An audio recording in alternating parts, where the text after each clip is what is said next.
Hi friends, எல்லோரும் எப்படி இருக்கீங்க? எல்லோரும் நல்லா இருப்பீங்க நம்புகிறேன். ஸோ திஸ் இஸ் சௌமி ஆகிய this is my new YouTube channel நௌமி எடிக்டர். இன்றைக்கி நம்ம வீடியோவில் என்ன பார்க்க போகிறோன்னா, பெருசாக ஒன்றும் இல்லைங்க வீடியோவில். இன்றைக்கி வந்துட்டு சும்மா பர்ச்சேஸ் பண்ண போனேன். ஸோ என்னென்ன பர்ச்சேஸ் பண்ணேன்னு சொல்லிட்டு பார்க்குறதா இன்றைக்கி வீடியோ. ஸோ ஃபஸ்ட்டு வந்துட்டு மக்காச்சோளம் எனக்கு ரொம்ப பிடிக்கும். அது வந்து ரொம்ப முத்துனதாலாம் இருக்காது, சும்மா இளம்பிஞ்சு மாதிரி தான் இருக்கும். ஸோ அதை வந்துட்டு சுட்டு சாப்பிடுவேன், செம்ம டேஸ்ட்டாக இருக்கும். அது வந்துட்டு 2 வாங்கினா 1 ஃப்ரீன்னு சொல்லி சொன்னாங்களா, சரி 1 வாங்கினா 1 இலவசம்னு சொல்லிட்டு சரி அதையுமே நான் தூக்கிட்டு வந்துட்டேன். அதுக்கப்புறம் எனக்கு ரொம்ப பிடிச்ச லவாப்பழம் இருக்குது இல்லையா, ஸோ அதுவுமே வந்துட்டு 1/4 கிலோ 80 ரூபாயா. ஸோ என்ன பண்ணுறது, இப்போ தானே சீசன் ஸ்டார்ட் ஆகிருக்கு அப்படின்னு சொல்லிட்டு அதுவும் ஆசையாக இருக்குன்னு சொல்லிட்டு வாங்கிட்டேன். அதுக்கப்புறம் பார்த்தீங்கன்னா இந்த பல பேரே வாயில் நுழைய மாட்டேதுங்க. அது மங்குஸ்தானா ரங்குஸ்தானான்னு சொல்லிட்டு தெரியல. பட் அந்த பழம் சாப்பிட்டு எப்போயோ ஒரு டைம் சாப்பிட்டது. ஸோ அது கிடச்சிச்சேன்னு சொல்லிட்டு அது வாங்கிட்டேன். அது கடையில் வாங்கும்போது என்ன சொன்னாங்கன்னு சொன்னால், அந்த நான் இப்போ பூ காட்டுறேன் இல்லையா, அதில் வந்துட்டு எத்தனை அந்த பூ இதழ் இருக்கோ அத்தனை பழம் உள்ளே இருக்கும் அப்படின்னு சொல்லிட்டு. அப்போ இதில் 6 எண்ணெய் இருக்குன்னா அதில் உள்ளே வந்து 6 இருக்கும். அப்போ இதுலேயும் 3 6 எண்ணெய் இருக்கா. ஸோ அப்போ இதுலேயுமே 6 தான் இருக்கும் அப்படின்னு சொல்லி சொன்னாங்க. இது என்னன்னே தெரில, அது மங்குஸ்தானா ரங்குஸ்தானா அதுலேயே பழமானு தெரியலங்க, பிஞ்சானு தெரியல. பட் இதை வந்துட்டு நான் உடச்சி பார்க்கும்போது அதில் கரெக்டாக அவங்க சொன்ன மாதிரியே தான் இருந்துச்சு. 5 பூ இருந்துச்சு. அதை கத்தியை வச்சு எப்படி இருக்குதுன்னு சொல்லிட்டு கையில் பிக்க முடியல. ஸோ அதனால தான் நான் கத்தி எடுத்துட்டேன்.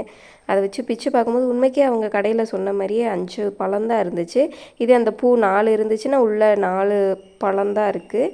5 எண்ணெய் பூ இருக்கும்போது 5 பழம்தான் இருக்குது.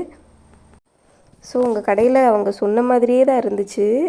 அதை டேஸ்ட்டு பண்ணி பார்த்தேங்க. ஐயோ எப்பயோ சாப்பிட்டது. அதுக்கப்புறம் நான் வந்து இப்போ தான் அந்த பழம் சாப்பிட்றேன். செம்ம டேஸ்ட்டுங்க. அப்படியே வாயில் வச்சோன்னுமே அவ்வளோ ஏதோ சீனி போட்டு இது பண்ண மாதிரி அவ்வளோ டேஸ்ட்டாக இருந்துச்சுங்க. உண்மைக்கு அதில் 5 பழம் தான் இருந்துச்சு. டேஸ்ட்டுனாலும் டேஸ்ட்டு செம்ம டேஸ்ட்டாக இருந்துச்சுங்க. நீங்களும் இதுக்கு முன்னாடி சாப்பிட்லாட்டினா ஒரு டைம்னாலும் இந்த பழம் வாங்கி சாப்பிட்டுருங்க. பார்த்தீங்களா 6 எண்ணெய் இருக்குது. ஒரு டைம்னாலும் இந்த பழத்தை வாங்கி சாப்பிட்ருங்க. ஏன்னா அது ஹெல்த்துக்குமே அவ்வளோ நல்லதுன்னு சொல்கிறாங்க. பட் காஸ்ட்லி தான். இது 4 பழமும் வந்துட்டு எனக்கு 100 ரூபாயோ 120 ரூபாயோ வந்துருச்சு. பட் ஏன்னா ஹெல்த்துக்கு அவ்வளோ நல்லதுன்னு சொல்கிறனால இவ்வளோ அமௌண்ட்டுன்னு நினைக்கிறேன். பட்டு செம்ம டேஸ்ட்டுங்க. ஒரு டைம்னாலும் நீங்கள் டேஸ்ட்டு பண்ணி பாருங்கள். பட் இது தாங்க இருக்கிறதுலே ஒஸ்ட் எக்ஸ்பீரியன்ஸ் நான் சொல்லுவேன். இந்த பழம் பழுத்துருச்சுன்னு நினச்சி நான் வீட்டுக்கு வாங்கிட்டு வந்து பார்த்தா அது கையை வச்சும் கட் பண்ண முடியல, கத்தியை வச்சும் கட் பண்ண முடியலங்க. என்ன பழம்னே தெரில. கடையில் சொன்னாங்க இதே பழம்தான்னு சொல்லிட்டு. ஆனால் அதுக்கப்புறம் அதை அறுத்து பார்த்ததுக்கப்புறம் தாங்க தெரியுது அதிலேருந்து ஏதோ மாதிரி ஒன்று பால் மாதிரி வந்துகிட்டே இருந்துச்சு.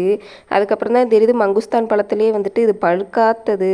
கட் பண்ணவும் முடியல, பிக்கவும் முடியலங்க. எங்கள் வீட்டுக்காரர் வந்துட்டு இது திருப்பி ரிட்டர்ன் கொடுத்துட்டு பழுத்த பழமாக வாங்கிட்டு வந்துட்டார். அதான் அது இருக்கிறதுலே ஒஸ்ட் எக்ஸ்பீரியன்ஸு. ஸோ பாருங்கள், செத்தி எடுத்ததுக்கப்புறம் இப்படி தான் இருக்குது.